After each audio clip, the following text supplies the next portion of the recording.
Good afternoon. This is Ray Flanagan with the Potato Heads Podcast, episode number 7. We're pleased again to have Sheri Goodman Graham with us. Sheri is a plant-based dietitian and lifestyle coach. She's SheriGoodmanGraham.com. How are you, Sheri? Hi, Ray. I'm great. How about yourself?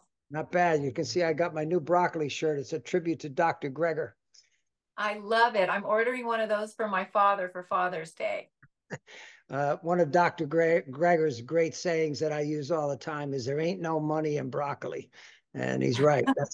It's all in the food business and all the processed foods.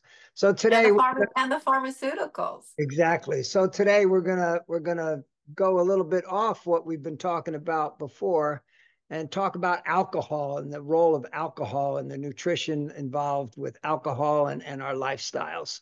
Um, Tell me yourself about when you're coaching your clients. Do you have many people that drink that you're coaching? You can't work with me if you're drinking. That's one of the things you have to give up when you work with me. It's you have to give up alcohol. You have to give up white flour, you have to give up sugar, and you have to give up oils while you're working with me because I really believe alcohol is toxic and super unhealthy. I think it's one of the best decisions I ever made in my life is not to have any more alcohol, not even a little bit. Maybe a very, very special occasion if my daughter's getting married and they're having champagne. Hopefully she gets married soon enough. I'll cheer to that, but I'm not going to drink alcohol anymore. There's just been too much research and studies. It's not good for you, not good for your arteries, not good for your brain. How do you feel about alcohol, Ray? Well, I wasn't an early drinker as a kid. I grew up in Connecticut where the drinking age was 21 when I was a kid. We were 20 minutes from the New York border where the age limit was 18. And many kids were going over the border at 16. I was playing, fortunately for me, I was playing soccer in high school and I really didn't need to be drinking and trying to play soccer. And of course, it was against all rules. If you ever caught drinking, you'd have been thrown off the team. So fortunately for me, that kept me from starting to drink at an early age. Certainly, my brother and my sister both started at an early age, and I come from a very Irish family. So I did start drinking in college in upstate New York, and the drinking age was 18 up there, where there were some 90 bars in our town. And the town where I went to school, and I think it was 15 cents for a 17-ounce draft. So drinking was quite accessible. It was a thing to do in college. So I certainly started drinking more in college, mostly beer. And then I worked in restaurants early on where, we would do vodka tonics. We'd be running around like chickens with our head cut off all night. And a quick drink or two or three or four or five at the end of the night was a thing to do. And we kind of assumed everyone was doing it. So over time, I played a lot of Sunday league soccer where we drank after games. We sometimes went to a pub after our thing. So it was part of my lifestyle. But it was in 2008 when my little sister died of drugs and alcohol overdose, more of a drug overdose, but she was alcoholic. And when I cleaned my little sister's apartment, I think that changed me forever. I was 45 minutes away. I cried all the way home, and I haven't really had a drink since. That was 2008. So I'm 16 years totally sober with no drinking. And I just like you just said, I think it probably was the wisest decision I ever made. I have many friends that always have said, "Well, come on, Ray, why don't you just have one?" And I said, "You don't really understand the Flanagans. We doing one was never one of our strong points." So I figured if I was going to quit, I was going to quit for good and kind of a tribute to my little sister who struggled so much. So it hasn't been difficult for me. And again, I think it's been a real healthy choice. I'm so glad to hear that. It is a healthy choice. Alcohol is toxic. Um, you can't really eat plant-based and eat healthy foods and also drink alcohol and think that you're healing your body. It's not good for your liver. It also creates you to go off program. Sometimes you're more temptation because your resistance and your mindset is off. So you have these, sometimes you have a tendency to want to overeat or blow whatever you had worked so hard for. It's the consistency over the time. And, alcohol is just something that you can't really receive the whole full benefits that we feel eating a whole food plant-based if we're still drinking alcohol. And I think unfortunately wine is considered acceptable, but really there's a lot of alcoholics that drink too much. And I'm not here to try to tell people to be sober. That's not my expertise. Mine is just health and the research. And Dr. Eselstein, who's my guru, you know, from Forks Over Knives, who talks in length about the damage that it does to the arteries, to the brain, to the gut biome. All of it is just destroyed with alcohol. And so if you want to get healthy the plant-based way and heal all your core morbidities, that's something that you have to just remove out of your life, just like sugar, just like white flour, and just like oils. Alcohol is just another one of those things. And you feel great. I feel great. Everybody that I talk to that is off alcohol feels so much better overall. You exercise better. You don't have the hangovers and have the crazy cravings. So yeah, I'm so glad that we're talking about this, Ray. It's really important that people understand how important it is to give up alcohol if you really want to be healthy. Yeah. Sheri, when you sign on with a new client, are they already sober, or do you encourage them to get sober? I'm sure you must have some. They might be overweight from eating and also from drinking. I mean, They don't sign up with me when they find out that they can't drink any alcohol, because most of them have that martini Friday martini habit that they want to have at happy hour to relieve their stress. yeah, And I just won't sign you up. It's not a match. It just won't work. You don't lose weight when your liver is congested.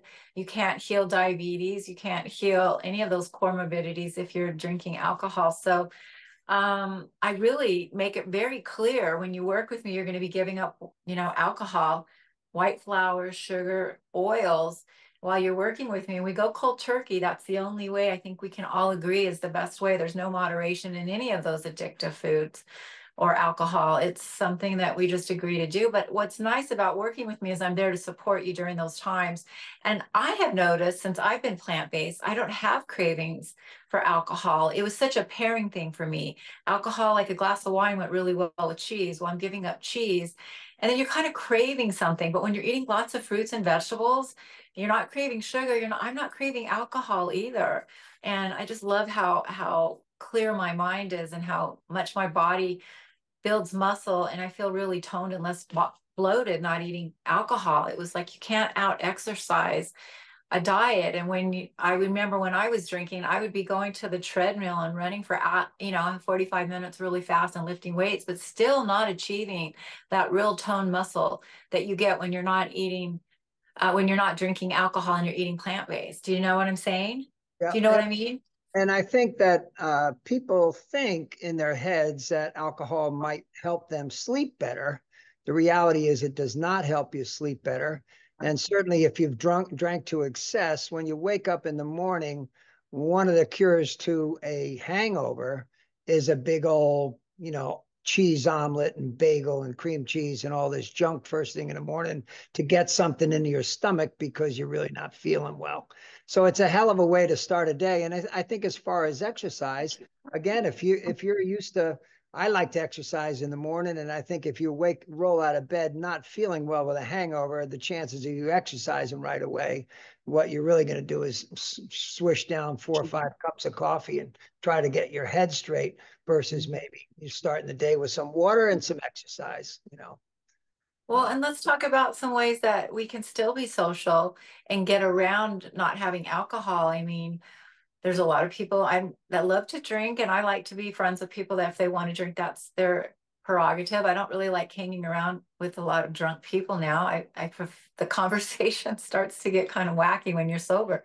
But I love the glass, the feeling of the fancy glass, the martini glass or the wine glass. So I often order a drink that's, virgin, or I like iced tea in my wine glass. I like a soda water in a martini glass. So I'm acting like I'm part of the party, but I'm not actually drinking. And I sometimes don't like it to be pointed out at the party often. I don't want to, some people just really don't want to be, they find you're a downer if you're not drinking. And so I don't like to draw attention to myself. So sometimes if I'm at a party where they're not close friends that don't know, and I'm more apt now to say, thank you, I don't drink, and I still get the look, you don't drink? Why not? And then you have to go in that whole explanation. Sometimes I say, pour it in, and I just kind of fake drink, maybe put it down someplace and get my own glass, or I've even known to go by the sink and just kind of toss it out, whatever, to be social and be part of the party, but not focusing on the alcohol. Would you have some tips, or how do you feel about that?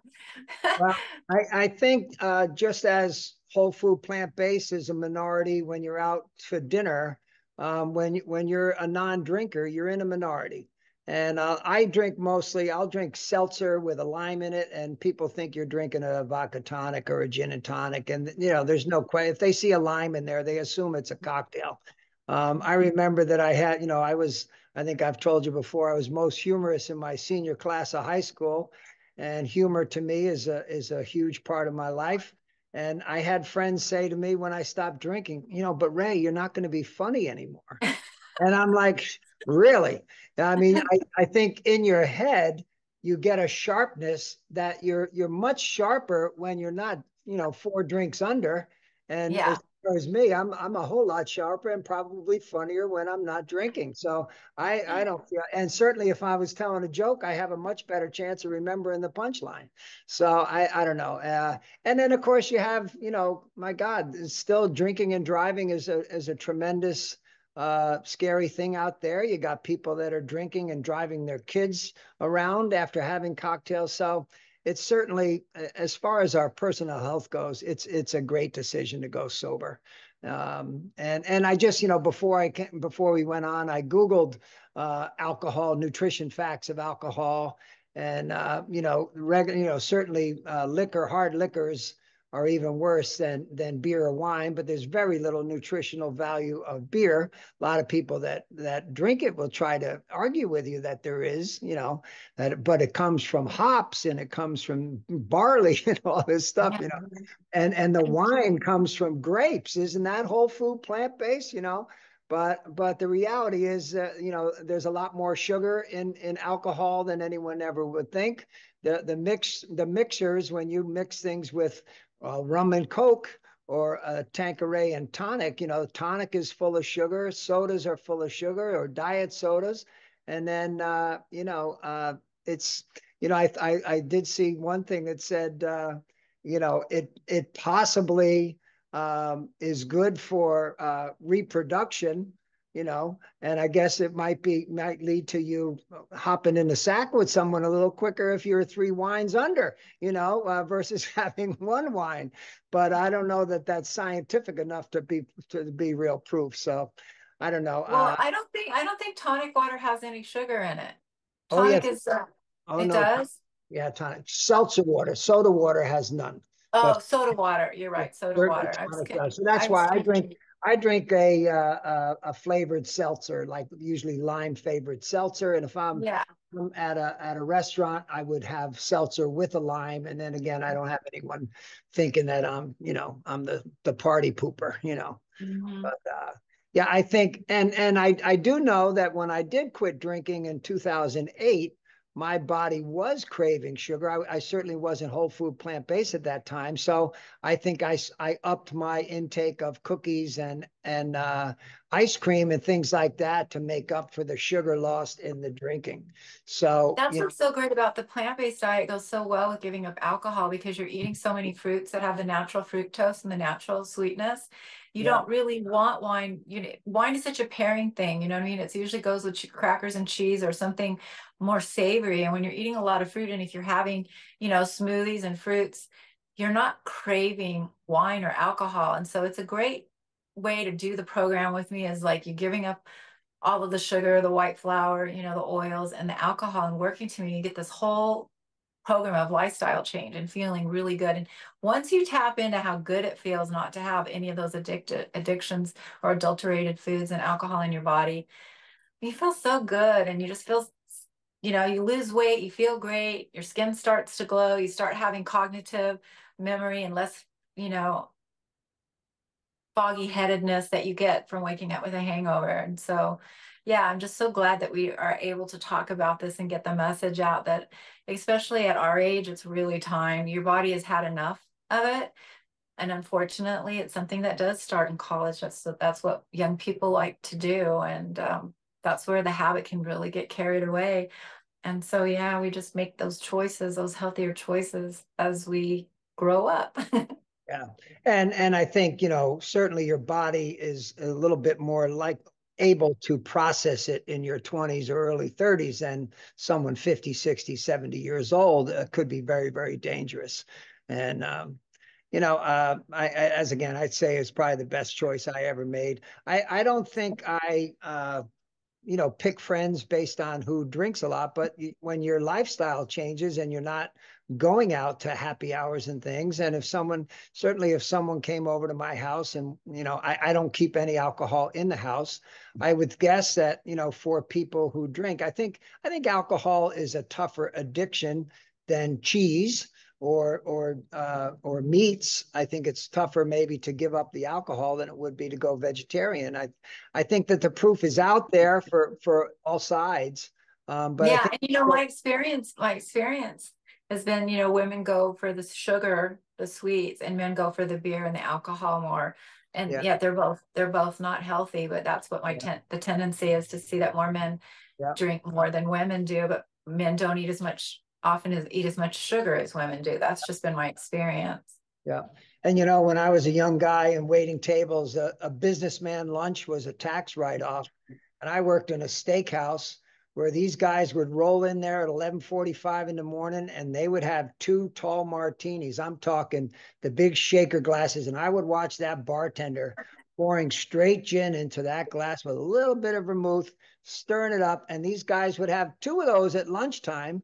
And I was, in my early 20s, and I would say, my God, there is no way that person can go back to work and do anything but put his head down on the desk. It's not possible. So yeah, and I think just like smoking has changed over years, and people, it's not socially acceptable. It's really not socially acceptable anymore to go out and have a few cocktails on a businessman's lunch. When a waiter comes by to talk to people at lunchtime, it's a lot less common for people to have a martini at lunchtime. So that's a good thing. So Yeah, Dr. Esselstyn doesn't drink any, even on the holidays. He says it's just not worth the damage. Here we are spending all of this time and eating and focusing on such great healthy foods. It's just damaging. He really emphasizes how damaging and toxic it is for the arteries. And, we don't want to we're worried about heart disease. We're so worried about our arteries. That's one thing that he says is just really he emphasizes, and that's where I love to, if anybody wants to read or see Dr. Esselstyn's any videos on alcohol to confirm what we're saying. He's got a lot, he's been a cardiologist. He's 91 years old, and he just really is against drinking. And it used to be you'd talk to someone and you'd say, "Do you smoke?" And they'd say, "Only when I drink." And then, of course, they would drink every night, so they'd have a cigarette. So then you're getting both the cigarettes and the smoking. I mean, and Yeah. the drinking. And what an effect on your skin. I think your skin with smoking and drinking certainly, it shows up. It shows up. Mhm. So anyway, well, I'm so glad that you recommend that in your coaching. You would wonder if I said to you, "I'd love to have you coach me." I do have 2 beers every day, and you would tell me no, huh? Yeah, good, good. Well, I think you're on the right track. So that's good, Sheri. I think that's good on alcohol for today. Um, Yes, thanks, Ray. It was so nice seeing you again. I enjoyed our all right, conversation. And cheers. all right. We'll see you shortly. Okay. Okay, take care. Bye for now.